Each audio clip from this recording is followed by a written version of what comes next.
Hi, it's Chris. Today we're going to show you how to replace the high limit thermostat on your dryer.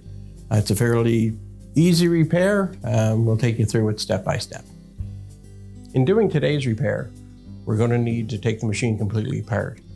And in order to make sure that we keep ourselves safe, we need to remove the power from the appliance. That can easily be done on a dryer simply by unplugging the cord from the receptacle. If your dryer is hardwired in and it doesn't have a power cord, then you need to go back to your fuse panel, turn off your breaker, or remove your fuses. A couple things we're going to want to have on hand to start a repair, or I like to use. One is I like to have a little tool tray to put all my screws in so I don't lose them or have them disappear on me and waste a bunch of time. The other thing that's helpful is a knee pad. Your knees will thank you if you find something like a cushion or a blanket or an actual knee pad to put down while you're working on the machine.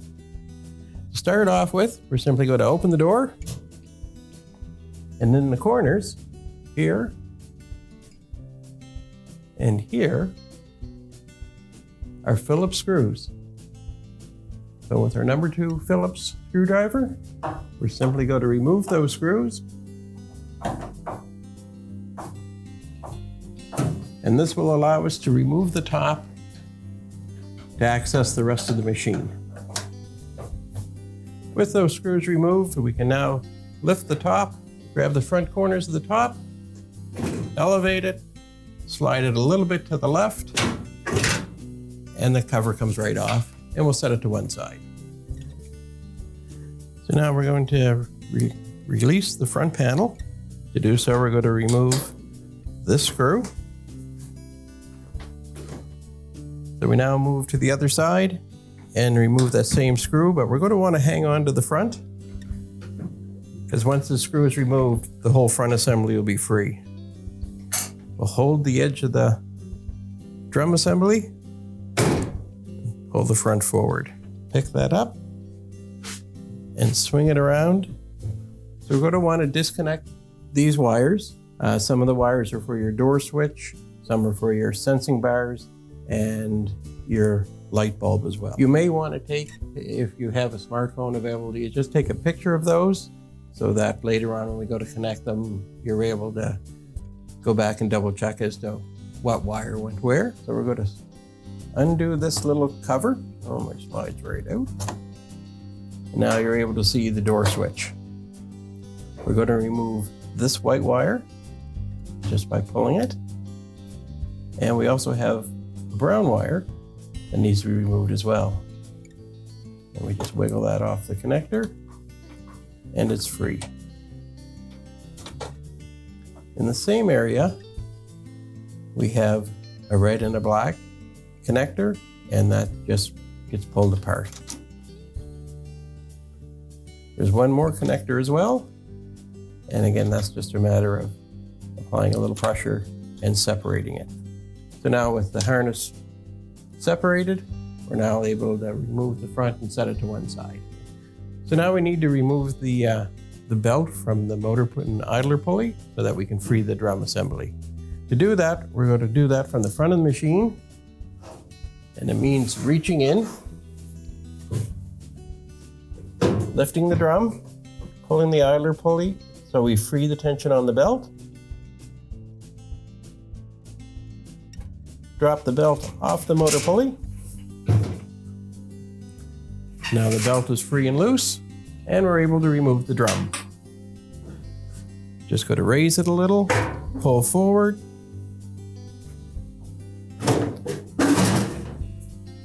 reach into the back,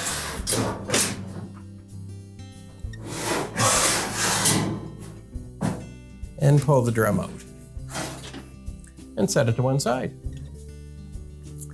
Okay, so now we're going to change the heater housing, and to do that, we just have 4 screws to remove, and the wires that go on all the different thermostats.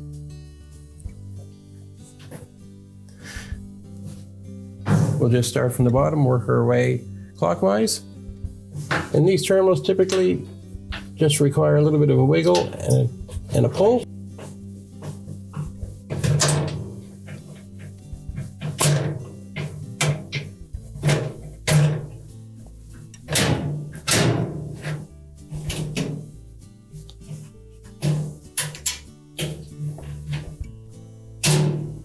And to remove the heater housing, we just have 4 screws to remove. 1, 2, 3, and 4. So we'll start with the bottom screws.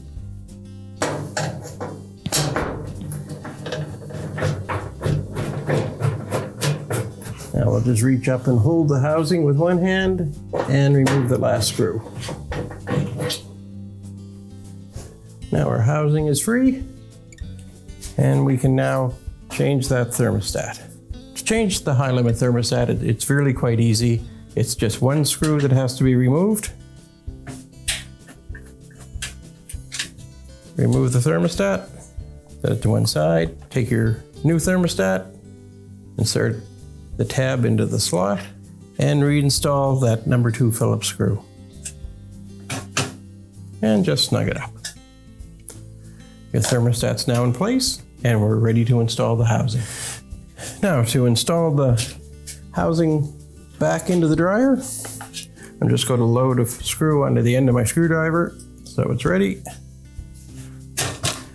Raise the housing, bring it into the dryer, get my 1 screw started into the hole, line it up. Now I have it lined up. Just tighten the screw up, but not completely tight. We just want to leave it a little snug till we get the others in.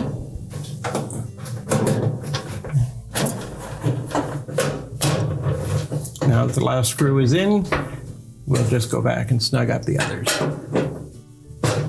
There we go. The housing's reattached, and now all we have to do is put our wires back on. And we'll just start the same process and work our way around.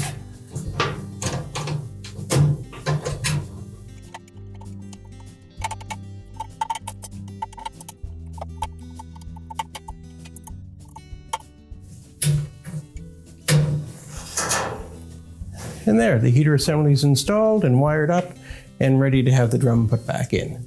So now we're ready to install our drum assembly. It's the ideal time before we do that just to check that back bearing, make sure it's in good condition. This one is fine, it's ready to go. If it wasn't, it'd be the ideal time to replace it. Now that we're good to go, we're going to use the belt, and we have it around the drum, and we have it lined up on the same track that it was before we removed it.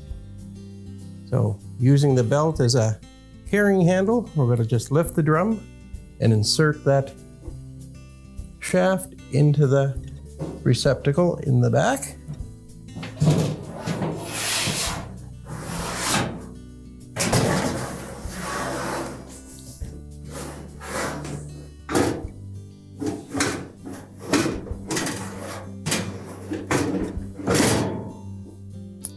And the tub has just now been inserted into the bearing.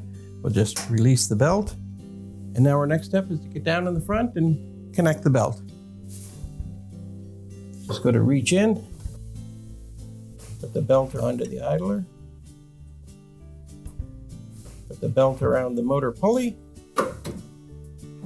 I'm just going to release the idler by pulling it off of that motor bracket, and that'll tighten up the belt.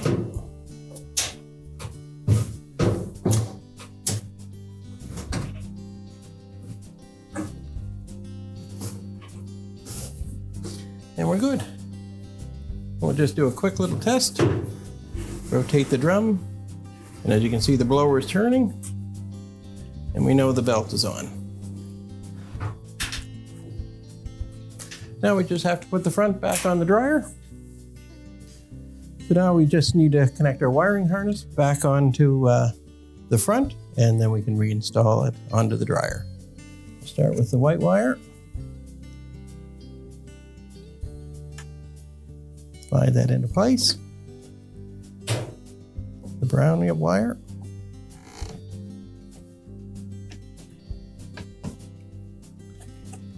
The 2-wire harness connector.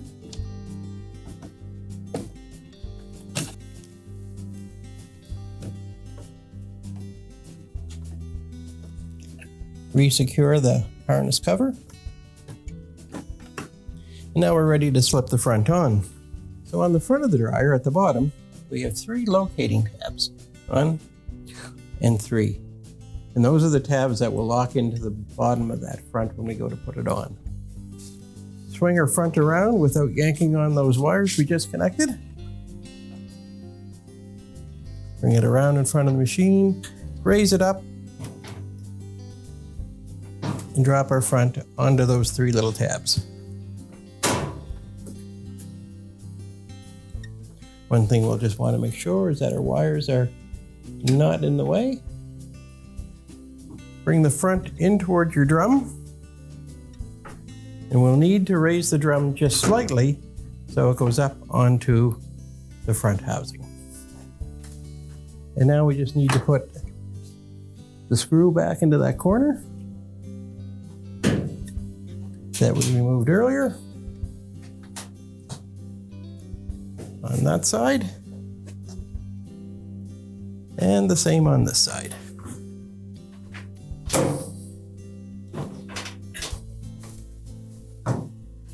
Taking our 1/4-inch nut driver, let's snug those up. There, your front is installed, your drum turns nice and smooth, and you're ready to put the top back on. Now to put the top back on, if you remember, when we took it off, we actually had to slide it a little bit to the left to release it. So now that it's on those tabs, we're just going to pull it a little bit to the right, and that'll lock it in place and lower it down. Now that it's down in place, we're simply going to open the door and reinstall the retaining screws.